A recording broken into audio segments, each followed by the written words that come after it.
ସନ୍ନା ବାପା ଗିଆ ବାପା ଆଜ୍ଞା ଆଉ ମା କୁ କିଏ କହେ ଏଇଭଳିଆ ଆମ ଓଡ଼ିଶାର ଝିଅ ଗୋଟେ ଅଛି ଯୋଉଟାକି ଏମିତି କହିଛି। ମୁଁ ଏବେ ଇନଷ୍ଟାଗ୍ରାମ ଦେଖୁଥିଲି ମୋ ଫିଲ୍ଡରେ ଆସିଲା ତ ଆପଣମାନେ ଦେଖନ୍ତୁ ଏଇଟା କ'ଣ କହୁଛି। ମୋ ନିଜ ଇଚ୍ଛାରେ ଆଇନି ମୋ ମୋ ବାପା ଗିଆ ରଞ୍ଜୁ ମୋ ବୋଉ ଛକନ ଦାଣ୍ଡି ମତେ ଏମିତି କାହିଁକି କରୁଛ ଆଉ ମୋ ଜୀବନ ନଷ୍ଟ ତ କଲ ଆହୁରି ନଷ୍ଟ କରିବା ତମର।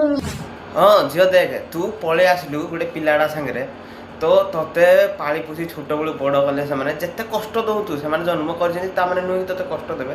ତୋର କିଛି ଇଚ୍ଛା ଥିବ ତୁ ପଳେଇ ଆସିଲୁ ଗୋଟେ ପିଲାଟା ସାଙ୍ଗରେ ତୁ ଭାବେ ଯଦି ସେ ପିଲାଟା ନା ତତେ ଛାଡ଼ିକି ପଳେଇବ ତୁ କ'ଣ କରିବୁ?